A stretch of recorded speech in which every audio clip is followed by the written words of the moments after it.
하나님의 은혜와 평강이 여러분의 삶 가운데 함께 하시길 축복합니다. 오늘 함께 보실 하나님의 말씀은 에스겔서 35장 15절 말씀입니다. 이스라엘 족속의 기업이 황무함을 인하여 내가 즐거워한 것 같이 내가 너로 황묵해 하리라. 세일사나 너와 에돔 온 땅이 황무하리니 무리가 나를 여호와인 줄 알리라 하셨다 하라. 오늘도 매일 말씀 묵상과 함께하는 우리 성도님들 축복합니다. 지금까지 하나님은 이스라엘 주변의 열강을 징계하셨습니다. 그리고 그 뒤에 다시 회복과 구원을 약속하십니다. 이스라엘 백성의 목자가 되어서 그들을 인도하고 지켜주시겠다 이렇게 약속합니다. 그런데 그 뒤에 갑자기 이 에돔에 대한 경고와 징계의 말씀이 등장합니다. 그 이유는 다시 이스라엘의 회복을 말씀하시기 전에 이 방해 요소들을 제거하기 위함이죠. 사실 지금 이스라엘 땅은 주인 없는 땅이 되다 싶습니다. 다들 알고 있다시피 에스겔서의 배경에서 이스라엘은 지금 바벨론 포로기입니다. 그렇기 때문에 이스라엘의 땅은 버려져 있는 것과도 마찬가지죠. 물론 남겨져 있던 땅의 사람들, 아말렉치들은 있었지만 그들은 이 사회적인 기반을 가지고 있지는 못하는 사람들이었어요. 한마디로 그들은요, 한 나라를 유지할 수 있는 힘이 없었습니다. 그렇기 때문에 그 땅을 에돔이라는 족속들이 마치 자기의 것처럼 차지하고 있었어요. 이 에돔이라고 하는 나라는 예루살렘을 멸망시키는 데 협력한 나라입니다. 그리고 그들이 그냥 그 땅을 차지만 하고 있던 것이 아니에요. 에돔은 그 땅을 보호하고 있었던 하나님의 힘이 떨어졌다고 하면서 하나님에 대한 비방도 하고 있었습니다. 그들은 이스라엘의 거주지를 임자 없는 땅으로 생각해서 그 땅을 차지했습니다. 그리고 그들은 북이스라엘의 영토까지 차지하려 들고 있었죠. 이 에돔 족속들은 야훼 하나님께서 이스라엘 사람들을 그 땅에서 추방시키긴 했지만 이스라엘의 소유권을 포기하지 않으셨다는 사실을 무시했습니다. 비워두셨지만 그 땅은 여전히 하나님의 소유라는 것을 생각하지 못했어요. 그래서 그들은 하나님이 이 자신의 소유조차 지킬 수 없는 무능한 신이다 이렇게 비방했습니다.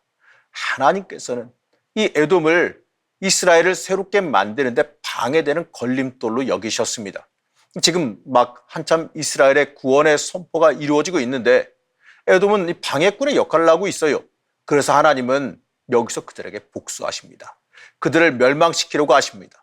7절 말씀 보시겠습니다. 내가 세일산이 황무지와 폐허가 되게 하여 그 위에 왕래하는 자를 다 끊을지라. 하지만 그렇다고 해서요, 이스라엘 백성이 복수할 수 있게 해주시는 않았습니다. 유일한 심판자 되시는 하나님께서 직접 행하시겠다고 말씀하시지요. 모든 민족의 운명을 결정하시는 분은 하나님이시기 때문입니다. 우리는 여기에서 하나님의 권능을 잊지 말아야 됩니다. 하나님께서는 에돔 사람들의 행동을 하나님의 소유에 대한 침해로 여기셨습니다. 하나님은 비록 이스라엘을 고치기 위해 이 약속의 땅에서 내보내시긴 했지만 하나님은 다시 돌아올 수 있게 그 땅을 지키고 보호하고 계십니다. 여러분, 우리는 이 말씀 잊지 말고 기억해야 됩니다. 하나님은 다시 회복시키고 살리시는데 진심을 가지고 계십니다. 우리는 우리를 끝까지 포기하지 않으시는 하나님을 온전히 바라볼 수 있어야 됩니다. 하나님은 우리가 온전히 하나님 앞으로 돌아온다면 이 모든 것을 회복시킬 준비를 하고 계십니다. 중요한 건 말이죠, 우리가 믿음으로 돌이켜 우리가 있어야 될 그 자리에 온전하게 서 있는 겁니다.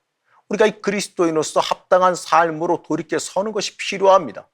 오늘 말씀을 보면서 우리는 하나님의 구원 사역의 걸림돌들을 제거하시는 하나님을 보게 됩니다. 우리는 하나님의 그 인도하심 안에서 살아가고 있어요. 하지만 우리가 살아가는 그 삶의 자리는 천국이 아니라 이 땅, 이 세상에서 살아가죠.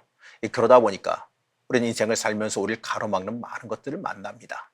우리가 가야 할 길을 벗어나게 만드는 수많은 유혹과 넘어지게 만드는 걸림돌을 만나게 됩니다. 우리를 공격하는 세력들도 만나게 되지요. 한마디로 말하면 우리가 하나님의 사람으로 그에 맞게 살기 위해서 이겨내야 할 것들이 항상 존재한다는 거예요. 그러나 우리의 힘만으로는 이 모든 것을 이길 수가 없어요. 우리의 능력만으로는 언젠가는 결국 못 이겨내고 넘어지게 돼 있다는 거예요. 그래서 하나님께서는 우리를 대신해서 싸워 이겨주시길 원하십니다. 이스라엘의 회복의 걸림돌이 되는 그 에돔을 하나님께서 처리해 주셨듯이 우리의 삶 가운데 하나님 앞으로 돌아오는데 걸림돌이 되는 것들을 하나님께서는 처리해 주길 원하고 계세요. 우리를 구원하고 인도하시는 그 길을 가로막고 하나님의 구원 사역을 방해하는 것들을 다 처리하시겠다고 말씀합니다. 그렇기 때문에 우리는 하나님의 인도하심을 따라가야 됩니다. 내 힘만으로는 갈 수 없는 그 길을 하나님께서 인도하시며 이끌어가길 원하십니다. 우리가 감당 못하는 것들을 처리하시며 길을 열기를 원하세요. 우리는 그저 하나님 앞에 순종하며 하나님께서 이끄시는 길을 따라가면 되는 겁니다.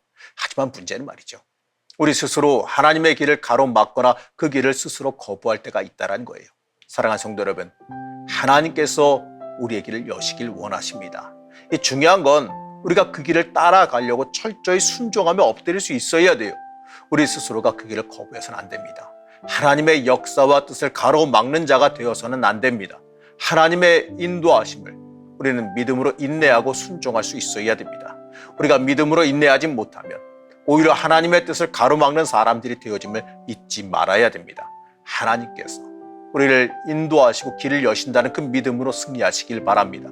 하나님은 에돔을 처리하셨듯이 우리의 회복의 길을 열고 계십니다. 끝까지 믿음으로 인내하며 주의 길을 걸어가시기를 이 시간 간절히 축복합니다. 우리를 사랑하시며 인도하신 하나님께서 우리를 붙잡고 인도하고 계심을 믿습니다. 우리의 길을 여시며 이끌어가고 계심을 우리는 믿습니다. 믿음으로 인내하며 끝까지 순종하길 원합니다. 끝까지 인내하며 그 길을 따라가길 원합니다.